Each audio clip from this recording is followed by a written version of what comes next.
Hi everyone!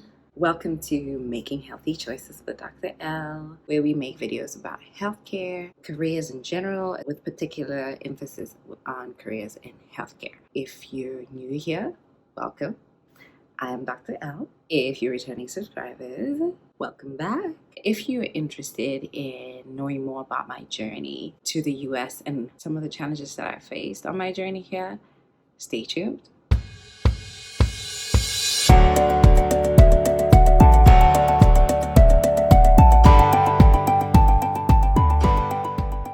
So let's start from the beginning. I applied for the 2018 residency match in the United States. A little bit of a backstory. So I took a USMLE as a third-year medical student. So in 2012, when I was in England, I took the USMLE Step 1. The year after that, in 2013, we took Step 2 CK. At the time, Step 2 CS was still one of the required exams. But now, things have changed a little bit. I've completed my requirements for graduation in 2013, got my graduation certificate sent to me or mailed to me in Botswana in 2014. So when I finished medicine, went back to Botswana, where I'm originally from, and started practicing. I worked as a medical officer for a couple of years. Then fast forward, I was working as a lecturer in a health science college in Botswana, in Gaborone, Botswana.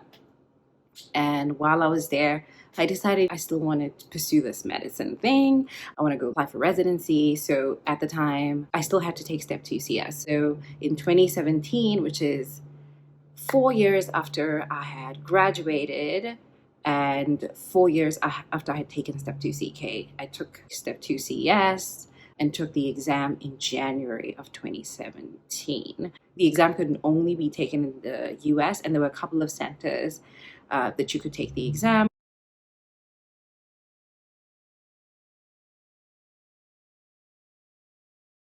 In September of 2017, I submitted my applications for residency training. And this is pre-COVID. All interviews were in person. I was still working at a health science college in Botswana. So I had to take time off of work. But the year of 2017 was an amazingly busy year for me. As I mentioned, I took the CS exam in January, and I was like 4 or 5 months pregnant at the time. I got married in April of 2017, had a baby in May of 2017. It was celebration in December of 2017, and I had to put in an application in September of 2017 for residency.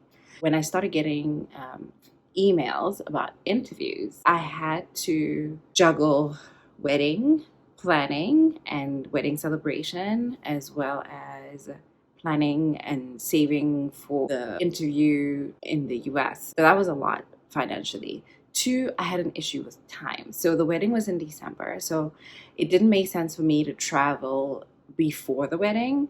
So I tried to schedule all of my interviews for after the wedding, which was January. And most interviews, or the interview season, officially starts in October, kind of dies down towards the end of the year, December. A few programs offer interviews earlier in the following year, like in January. So I got several interviews, and out of those interviews, 2 had actual confirmed dates. A couple of others had said, okay, we'll let you know if it is that we're going to have dates in January. It'll depend on how things go in terms of interviews. We will let you know closer to the time. The wedding happened in December, and then early January, I was scheduled to fly up from South Africa to the US. Right after the wedding, before Christmas, my husband and I planned to go on a weekend away in South Africa. When we got to the border, we got the shock of our lives. So when I handed my passport over to the immigration officer, the officer told me, you cannot enter South Africa. You have been, it shows that in our system that you have overstayed previously, and because you've overstayed, we cannot let you enter South Africa.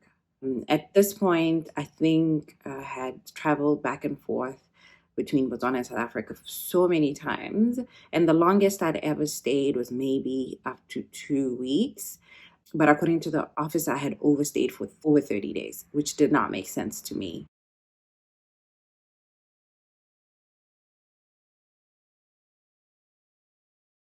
What had happened was, so the first time that I had been alerted of an issue with my passport was when I was traveling to take my exam. When I got to OR Tambo, which is an airport in South Africa, I handed my passport over to the immigration officer.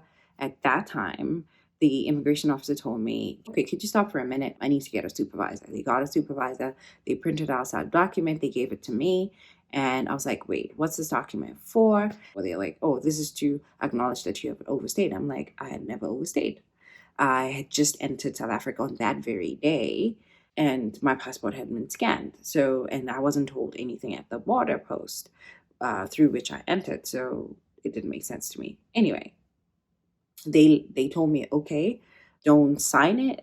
If you it is that you need to appeal all of this, you need to follow this procedure. So I was told to contact the Home Affairs headquarters, but at the time, since I was traveling, they told me, okay, you can travel. Hopefully by the time you get back, your issue will be resolved. We've taken down your query, etc. So when I came back to South Africa, I inquired on whether it is that the issue had been sorted out yet, and I was told that it was still under investigation. It had been submitted, that I'll get an update. On the way home, my husband and I decided, you know what, let's pass through Home Affairs, which is the headquarters are in Pretoria. So we went to Pretoria as to try and resolve the issue.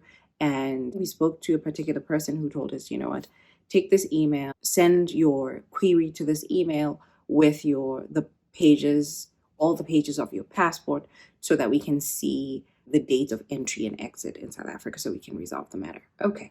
And this was January of 2017 that I'd taken the exam. And fast forward to December of 2017, when we are trying to travel to South Africa again, just for a couple of days to come back and then come back.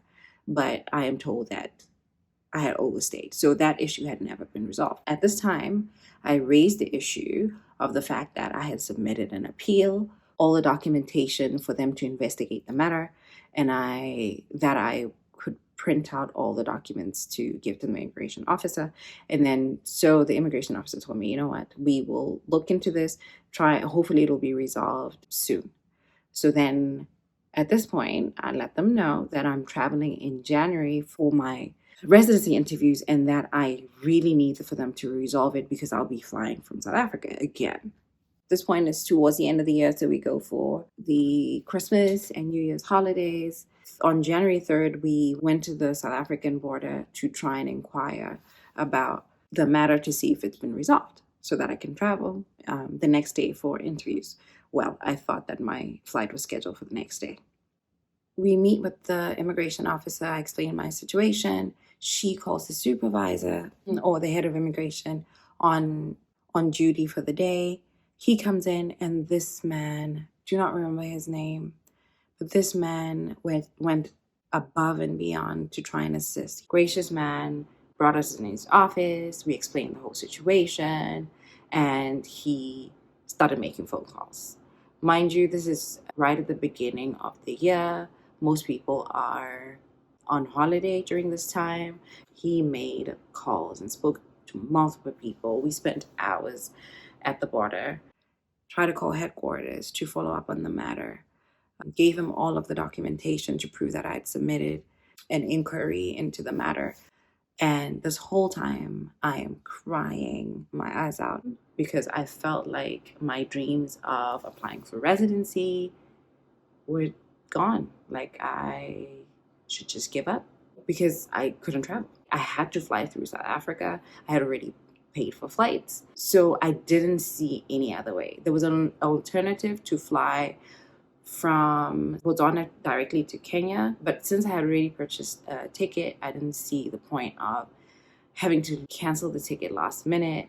I think after about 2-3 hours, he tells us, you know what, I've done all that I can. We'll just have to hope that things can get resolved. However, there's an option. The option is you can purchase a ticket from the airport in Botswana and then fly to South Africa, not drive, fly to South Africa, connect in at OR Tambo. So you're just in transit because you are not in actual fact entering South Africa, so they shouldn't be an issue. My husband and I went back home. At this point, I was devastated. I had accepted the fact that the US is not happening. I'm going to miss those interviews. And yeah, but my husband had not lost hope. Just keeps encouraging me. He's like, you know what, let's look into the ticket from Gaborone to South Africa. Maybe it'll work. So at this point, we look at my flight from South Africa. Turns out, and this is around 4 or 5 p.m. on January 3rd, it turns out I thought my flight was on the 4th of January. No, my flight was actually on the 3rd, on the day. My flight was meant to leave 5 hours later. Panic mode. Waterworks again. Start crying all over again. My husband tells me, calm down. So we have to call the travel agent, cancel the flight. But when we cancel the flight, we're not going to get a refund until 6 weeks later. And we need to reschedule or get another flight. And this is going to be way more expensive because it's last minute. So, solution. We called my mom, who came through. May God bless her. I should say my mom and dad, but I called mom. So mom came through, sent us money, spending money, because we had to pay for the new ticket. We said, okay, let's pay for the new ticket, but then I'm not going to have enough to be able to spend while I'm here on travel and hotel and food, etc. As I was, going for the different interviews. Mom comes to the rescue, and we go ahead and cancel the flight that was supposed to be leaving on January 3rd, and reschedule a flight for the next day, but now include a flight from Botswana to South Africa. But at this point, I am exhausted because I had been crying for most of the day. So my husband tells me, go to bed. I go to bed. Turns out he didn't sleep. He spent the whole night calling so many people.